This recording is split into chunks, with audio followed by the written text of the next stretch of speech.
which was actually kind of cool. But then I almost got arrested because these guys called the cops on me because I was painting in the fucking slab and the skate park.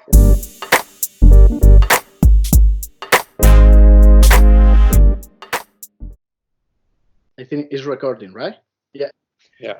Okay, so the first thing that I want to say is that, first is thank you so much to give me the opportunity to have a speak with you or interview, something like that. My English, unfortunately, is not perfect, so probably I will have some mistake in the questions or That's all when right. I ask something.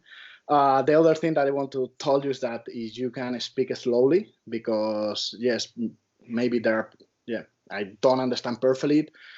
And also like there are people that maybe don't speak English perfect when I put the interview in YouTube. So yeah, thank you so much. And yeah, I'm going to make a interview about you. It's like you are from United States. You are living in Los Angeles right now, I think, right? And yeah, and you have different kind of projects in different places of the world. Normally you paint walls and big buildings. I met with you in Madrid like around 2 years ago. We were painting a mural in Madrid, and also you went for different places of Europe, painting different walls. And so normally you work in walls, and also you sometimes you paint canvas and you make exhibition. And also I checking in your Instagram that you have also like some sculptures or something like that, right? Like Yeah. you have a Reno, I think, and you painting. It's curious. So yeah, the first thing that I want to ask you is about. I will ask you something about the past, about the present, this kind of situation that is really weird for the world, and also for the future. So yeah, the first things that I want to ask you is like how you feeling about in this situation that because you are always painting walls, you are traveling so much in different countries, different cities. How you feeling that now you are like blocked in your home or in your studio, in your place? For me, it hasn't been too terrible of a shift, to be honest, because I am traveling a lot, but most of the time my travels are in like chunks, right? So I'll go for like a couple months. Like when I was hanging out with you, I was in Europe for like a few months, and I would go home and I would be home for a long time, like editing all those videos or like doing stuff at home. And so I've just tried to find a way to stay productive while in quarantine.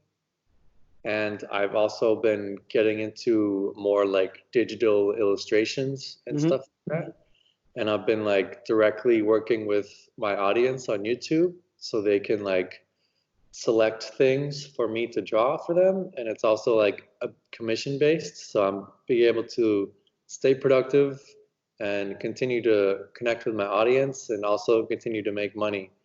So it's been like a cool thing for me to have this platform that I've built and have like a connection with my audience to continue working whilst being stuck at home. And it's also like continuing my craft and working on like a new skill that I'm trying to develop and also making money at the same time. So it's finding ways like that for me has been pretty essential in continuing to build my work while I'm stuck. And also I had this really great opportunity to move into like this new loft space. Yeah. I've been working out of my bedroom for like 4 years, and I just a few months before quarantine I kind of got this crazy opportunity to move into this place, and then April 1st I been for real.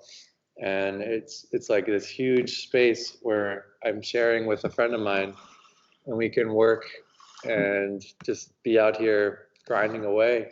And it's really helped a lot with like the mental aspect of it, being in a nice space, has helped a lot with my capacity to work, and then being able to go in a different space to rest and sleep, then come back here and be stuck in a big giant box with 30-foot ceilings is definitely helping a lot. So. Yeah, of course. If you're feeling comfortable and you have a big room, a big space to work, is so much better if you have like a small room. And in this situation, you are doing something different that you never do or you never did before, like something that, I don't know, something special, like you are painting more with acrylic or with oleo or with ink canvas, or I've been dabbling in like watercolors again. oh, Watercolor and gouache, because in college I used to be like a watercolor master. Like that was like my main medium before I jumped into doing murals. So I've been doing these character commissions, and they're like 11 by 14 size, like small illustrations. So I've been like working with gouache and watercolor again, and like markers and pen and ink, and like illustration based works. And it's actually been really fun to get back into that kind of work and try and like translate all my spray painting techniques and knowledge into these other mediums on a smaller scale. I think it's going to just help me in the long run to have more stuff under my belt, and that can all kind of start feeding into each other. And then maybe I can, once this quarantine is over, I can take all this watercolor and gouache stuff that I've been doing and then like try and apply that to the walls as well. So then I think just having multiple avenues of creation really is a great tool to continue to push the boundaries of what you deem is your work and what you can do with your creativity. And each one has its own little flavor to it that you can like push and pull and play with. And I think that's really exciting, finding new ways to create. And even the digital stuff, there's like endless possibilities with digital. yeah, With just your little iPad. So I've been having fun with that too, just sitting down and not having to get messy or like clean brushes or anything, and just using one pen and going nuts with it, and seeing the progression on that time lapse. And yeah, I've been having a lot of fun like exploring some of my ways that I used to work in. So I'm kind of like it's kind of like a blast from the past. yeah, because you work with so much material, like you are doing like all the times like videos for YouTube. You work in a walls with a spray. You also paint with acrylic. Well, I don't know acrylics, but you mix like a spray and acrylic in a canvas or in a wood. And also like digital illustration. So you are all the time. Yeah. You take so much like different kind of material that it is in this situation that you have to be like in quarantine is really good for you, because you always have like different options to create. And it's true that is if you have more knowledge, that more tools, when you have more knowledge, you can apply this knowledge for the other in other superfight, like in a wall or in a canvas or in a wood. This is is great, because a few I was speaking with Farid, and he told me like he's also like learning to not learning but practice again with oleo, because he normally only paint walls, and he feeling like, oh, it's amazing, because and doing other kind of things. I want to ask about the normally when you have to do a project, is like if you have to paint a wall or you have to make some illustration for a brand or something like that, for a company, where do you get the inspiration? Like, because for me, when I have to paint or to try to do different projects, for me it's really important to walk, especially if I'm going to paint outside. It's very important to stay in the like in the country, on the place, like walking, checking how I am feeling. And now that you are using your home in your studio, how do you get the inspiration? How are you feeling like before and right now? Like, Yeah. I think maybe just continuing to dive inward and trying to find like what really motivates me and what I'm really interested in naturally and authentically helps to bring out the work that I'm creating now, because there's no, yeah, like you said, there's no exterior motives, right? And I think just really diving deep inward is a good way to express outward, and then that will create the most authentic work anyways. And I think for me, like going back to these character drawings that I had on my website with my audience, like I set up like the subject, like the occupation, a prop, and like a color for them to pick. mm-hmm. That way, like my audience chooses what I'm drawing, but I chose for them what to choose. So I'm still drawing what I want to draw, but they're basically telling me the options. So I don't have to think as hard. So basically, they're just like choosing from a drop-down menu, uh-huh. and I already have like the traits of this character ready to go. So then I can just focus on drawing, and I don't have to think about the inspiration as hard. So that has helped me a lot to continue to work, and it's been like a really fun experiment and project that my audience chooses it, but it's still what I want to do, but it's so much less work because everything's already picked out for me, and then I just have to focus on creating. Mm-hmm. Yeah, it's good. It's awesome. And I have this question is about the past. Is when you start to paint, and when do you think that when you're feeling that okay, I can get enough money to live just painting. I don't have to do another thing or painting or some different project that have some relation with the art, like maybe make videos for YouTube or like selling canvas or something like that. When you start, when do you think that okay, it's okay, it's my hobby, but now could be my job? And another thing is, in the past, did you do some project that you didn't want to do it? You understand the question? It's like you make something that you didn't want make it before to start to live about the art. Oh yeah, yeah, of course. Yeah, especially in the beginning, if you're just trying to make money, with your painting. But yeah, any job is a good job when you're just starting out, And I've done like stuff for like little kids, gymnasiums, and like I've done stuff that is just makes me want to throw up in my mouth.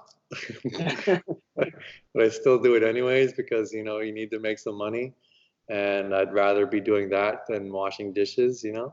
Mm-hmm. But I've found that when you really get the ball rolling and you really have like a strong portfolio built up, uh-huh. and you have this like physical and mental capacity, and you're putting it out into the universe that you really want to do this, and then you start getting the jobs that you're putting out into the world, right? These people start seeing the work that you're doing, and then they'll hire you for that kind of work. And so it's just a matter of like finding a specific voice that you want to portray, and then people will come to you to portray that voice. And it takes a long time, and it takes a lot of work, but I feel like in the end, it's worth it. And after years and years of struggling, you'll finally find a sort of path that you've carved for yourself. And all of those jobs that you don't want to say yes to, like either you can say no to them or they just stop coming.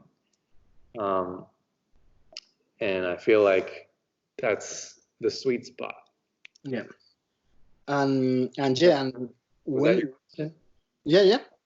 Okay. Yeah, so, yeah, perfect. Like another question is when do you feel in that you say, okay, I can live just painting or just making just painting or making videos or doing the thing that I want? Is when do you start to think that you can live about just painting? Mm-hmm. Well, I decided that I could live way before it was actually feasible, right? It's more of like a leap of faith and like a uber confidence in yourself that it's gonna work out somehow. And I think I became a full-time artist at the beginning of 2016. So that was like 4 years ago.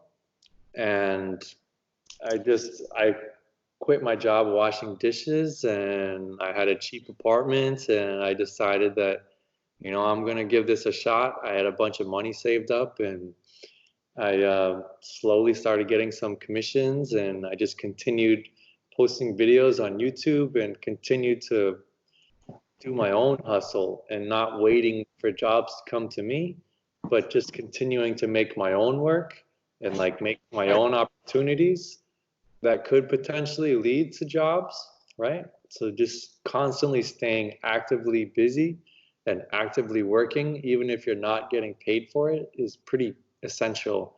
If you want to be a full-time artist, act like a full-time artist. Yeah, it's true. It's true. How many hours normally you work in your normal day? So what your routine is like? You get up what time and you paint how many hours, or you are creating something how many hours per day? If I'm making a video, it's usually at least 12. Um, but if I'm like drawing or painting, usually it's between 6 and 10. Per Um, day? yeah, It's completely full time. yeah, but sometimes life gets in the way and I can't make or draw or paint anything for like a day or 2 days, and you just like obviously I just moved, so like a lot of time was spent moving, and I'd like to say that I'm creating every day, but that's not the case, and a lot of times administration stuff goes into being a full-time artist, like like responding to emails and like setting up your schedule and making sure that you are talking to your clients, or I'm staying on track. Like I have a calendar right next to my desk here with different colored notes on it and stuff, so I can have like a set schedule and I'm trying to stay on task. And I have like another whiteboard below that with other notes on there and different video ideas and things that haven't got to yet, long-term projects, merch ideas. um, and so a lot of the time is spent like trying to plan out my week and my month, and then I try and have a good chunk of the day to execute. And when I do get in the zone, I'll be like cranking it. I'll be really working hard. But some of the days, like since I'm like the videos take up the good chunk of the time, especially like editing, and that's like a different part of creation where it's not actually painting or drawing, but I'm still creating something that will show my work. Mm-hmm.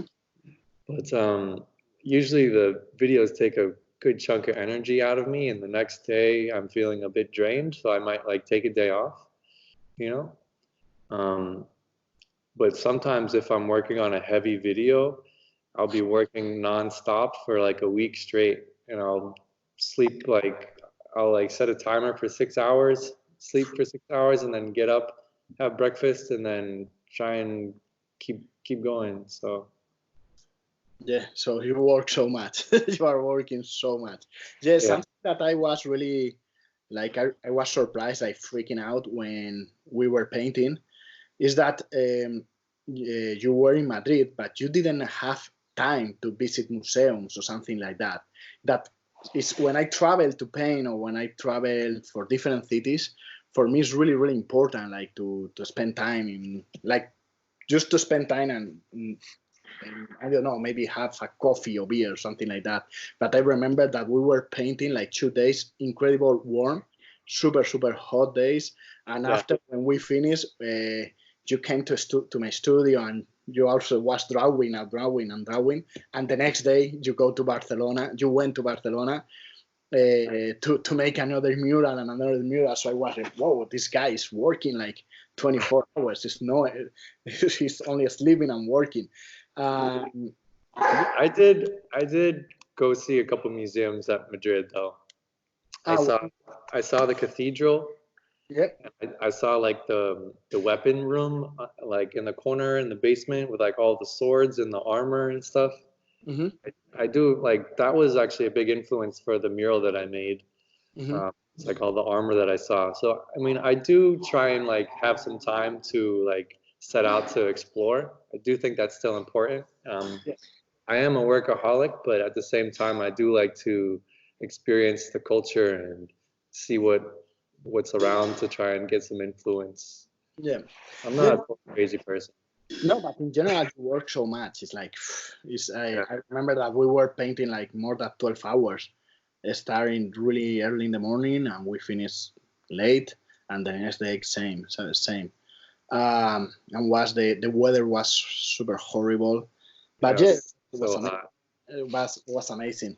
Um, yeah, I also have a few questions more. Like, one is which is the uh, worst experience as an artist, like in a festival or for client, for nowhere. Like, it doesn't matter if it's a festival or it's for a client. Which is the worst experience, and which is the best experience that you had in your life as an artist. Um, hmm. I think worst experience.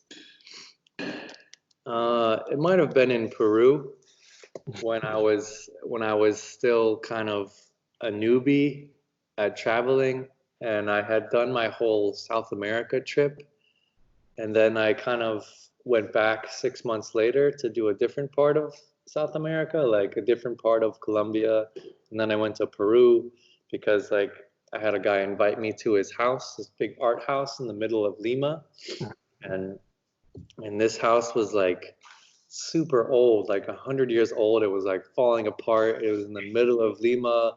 There's holes in the roof, and like I was super grateful for the experience, but like it was like crazy. And Lima is the most intense, super loud city I've ever been to. It's just nonstop honking and cars every 5 seconds, even throughout the night for 8 hours straight from dusk till dawn. It's still loud as fuck. So I couldn't sleep, and I didn't have any connections there. I just kind of showed up and expected to like meet some people, and I couldn't connect with anybody. Nobody was there. Couldn't meet up with any other graphic artists, and I ended up like going to the local skate park and trying to paint on the ramps. So it was actually kind of cool. But then I almost got arrested because these guys called the cops on me because I was painting in the fucking slab and the skate park. And then I had to go back at night and finish it. And then the next day, I was like looking for a wall myself in the middle of Lima, like traveling around by myself looking for a wall. And I was so like stressed out, and I had this crazy idea to paint this wall based on my experience in Colombia. And I was like really like obsessed with my videos on YouTube and like trying to make the best content possible. And I was like almost in like a trance and like a a mindset that was like unhealthy. And like I was like, any means necessary, I'm gonna paint this wall. And like even if like it's illegal, I found this wall that was like blank on in like some side road in Peru, and I was just like, well, nobody's around. I'm just gonna paint this one. But I needed a couple more supplies. So I went and I got all this spray paint in this crappy part of town, and then I just needed like a buff paint to paint the background. Mhm. And I got into a taxi, and I had like my backpack full of my camera equipment, a bag full of spray paint that I like $200 of spray paint that I just bought, and I was gonna go to a taxi to go to a different store to pick up the buff paint. And he's like, okay, when we got to the store, he's like, okay, like I'll wait here for you if you go inside and get your paint, and then we come back and we go to the wall. And in like a state of like emotional turmoil, like fucking stressed out, I was just like, yeah, okay, sure. And then I left all of my equipment in the taxi, I hate it. went into the store. When I got out, that guy was gone, man. Yes, Gone, dude. So yes, I super lost lucky. Like all of my people, camera equipment and everything, and my sketchbooks that were like 2 years old. Um, and then I got out of the store and I was just like holding 2 buckets of paint, just like feeling like such a dumbass. I'm just like, of course this happened. Like, what do you think was gonna happen? yeah, Luckily, I still had my cell phone in my pocket, so I could call up the guy from the house, and he like helped me. He came to pick me up, and I ended up still painting a wall the next day. Like, persevered, got some more paint, but I was just so ready to go home after that. yeah. It's like, but it's. I love Latin America. It's like I. It's like I feeling more comfortable like in Latin America that in German. That Yeah. it's true that Latin America is crazy. It's crazy for me, and I speak Spanish perfect. It's just ultra. It's super crazy. Like I remember when I was in the Dominican Republic, in painting in Santo Domingo. I had to paint a really big wall, and I said, okay, I need the scaffoldings, I need paint, I need blah blah blah blah blah, and the director of the organization said, oh yeah, yeah, perfect, it's okay, it's fine, don't worry, you will have tomorrow. So oh, nice, super nice. And after I went to the hotel, I sleep, and I get up the next day, and was absolutely nothing in the wall. I say, and I call him and say, don't worry, I will go like in a few hours. Say, okay, I wait here. And after 3 hours, I was I was like around 2 or 3 days. And when he came with the paint, only I have white paint. And I said, what do you want exactly? I don't have time, and my plane is in the next week. I have the plane, and I have to finish. Well, it's crazy, and it's crazy for me. It's the situation sometimes is super super weird, but in the other time I love Latin America. I love the style. And for you it's like super have to be super incredible, more difficult because you don't speak Spanish. And yeah, I understand. And yeah, and the first experience painting. Um, I think the best experience was in 2018 when I went to Akumal, Mexico, and they had a festival there, and there was like there was like 60 or 70 different artists from around the world that came to this little part of the Caribbean in Mexico. It's about 2 hours south of Cancun, and it was like this like kind of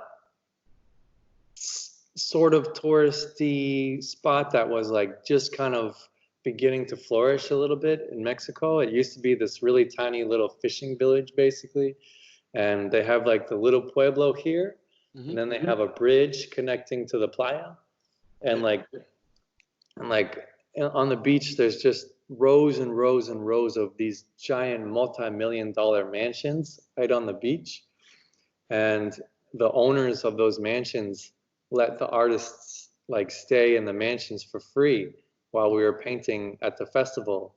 And so we like show up and we're just like getting dropped off we're like in this tiny little van, like going down the jungle road, like all bumpy and stuff. And it's like nighttime, it's pitch black. We can't see anything. And then like we just get dropped off at these houses that we're assigned to. And then we pull up to the front yard and we're just like, holy shit, like this is where we're staying. And then we finally get in and we just see like this giant mansion with like 9 different bedrooms. You walk out to the kitchen, into the living room, open the sliding doors, and the beach is like right in your backyard. And it was just incredible. And we had this like pool that we could chill in. And although it was like blisteringly hot and humid, it like when we go back to that spot, it's just like you forget about all of the gallons of water that you just sweat out of your body when you were painting all day. And like we painted this bridge, and there was everyone got like a chunk of the bridge to paint. It was a pretty decent sized bridge, and it was really cool to paint next to all these artists from like across the globe, and we're all painting, and like everyone kind of had a bit of a like tweak to their work to like speak to the place that we were. And it's like Akumal is the land of the turtles, the sea turtles. So almost everyone had like a little turtle in their piece as like a way to celebrate the land that we're in. And we got to experience these like native like Mayan rituals with like these like copal like burning and like having these different rituals and smoke, and we all got like blessed by the shamans. And then I got to do like a temazcal like sweat lodge in the middle of the jungle with like 15 other people, and like we're all in there like half naked, like sweating our face off and like sitting in the mud and just like for like an hour and a half doing this like tribal ritual in this sweat lodge with these hot rocks that were like getting pushed into this closed tent. It's pitch black, and we're just all like in there like swaying back and forth, and like it was just such a great experience. And I painted 2 murals there and met a whole bunch of new friends. I met my girlfriend there, and it was really wild and like one of the coolest experiences on painting so far. Yes. So the ten is like the temazcal is like a 10 with the stones really hot, right? And Yeah. it's like they put like water and the steam Yeah. make it really really hot, like the atmosphere. Yeah. It's something. It's really typical from Mexico. Like there are people. Like, it's amazing history. It's awesome. Yeah. I have a few questions more. Is that there are some artists that you would like to collaborate with him, like visual artists, or like I don't know, like painting mural or make some canvas together. And the next question is, how do you? Well, the next question. How do you think that you will be in 10 years? You are going to still painting, or I don't know, because it's like when you paint a wall, I feel, and I think you too, you feeling like tired. It's like the first, especially if it's big, it's like, okay, you can paint a building, but when maybe now I'm 34, but if maybe with 44, I feeling that is so much for me. Maybe no, I don't know. I don't smoke, I don't drink so much, so more or less I'm a healthy person. But it's true that when I was like around 6 years ago, when I start, I feeling so much comfortable that now that I'm feeling like more tired. So the question is, both questions. I think there's a couple artists in Indonesia that I'd like to collaborate with. There's a guy, Hertzven, who I've been talking to on Instagram, and I plan on going to Indonesia this year if this pandemic is ever over, and things go back to normal. I'd love to visit like Southeast Asia and collaborate with a couple of different artists in that part of the world. So that's something I'm looking forward to. And yeah, with the age thing, I'm 28, and I'm, like you said, like when I just started out, I could paint all day long and all night and just for a week straight paint a mural.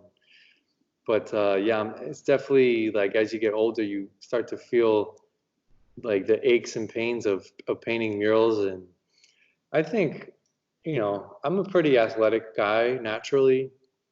And I mean, as long as I can paint murals, I will. If I don't like lose a leg or blow out my knees or something, like, I think I'll still be painting murals for as long as possible.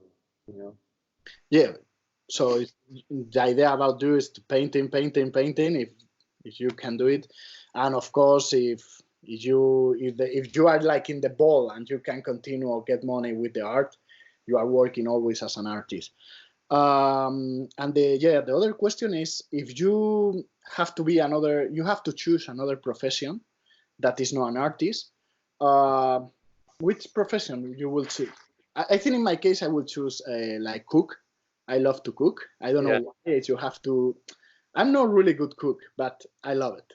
I feel uncomfortable. So in the case that you have to choose another profession, which profession you will choose? Yeah, I would definitely be a filmmaker. Mm-hmm.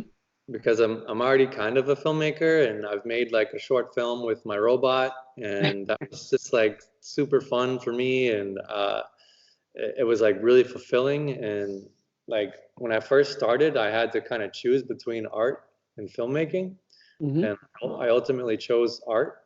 But then I've been kind of like feeding my filmmaking into my art, and I'm making a video every week, and that's kind of like, it's not artistic filmmaking, but it's still like creating videos. And I feel like if I wasn't an artist, I would be trying to like, at least get into the Hollywood system and, make movies. Directing is like a whole different beast, but I feel like I'd love to, work my way up to something like that where I can direct an army of people to create a vision. And that's a skill in itself that I commend people who are good at it. Like directing is you have to be very focused and very visually driven and just be able to communicate your vision to people. And that's a very tough skill to master, especially for me. So I'd love to, eventually with my artwork, if I'm not directing a movie, I'd love to be able to direct bigger projects that I can't do myself. And that takes a vision and that takes communication skills. And I'd love to be able to work up to that one day. So yeah. Okay, so I think was the last question. How are you feeling? My English was more or less good enough? That was perfect. No, perfect, of course. My vocabulary is, I need more knowledge about vocabulary and also my pronunciation. But more or less you're feeling okay, right? More or less. Yeah. Okay, so thank you so much again. And I will try to put to write in Spanish all the things, and I will put in YouTube probably in a few days. I don't know. Depend, because I'm going speaking with more artists, and depend when I can have the interview and the time. But thank you so much, and I hope see you soon in Europe, United States, Latin America, doesn't matter, Indonesia, and keep safe. Don't go out and don't get coronavirus, please. Okay. Hey, thanks for reaching out and talking to me. I appreciate it. Okay, you're welcome. All right, take care.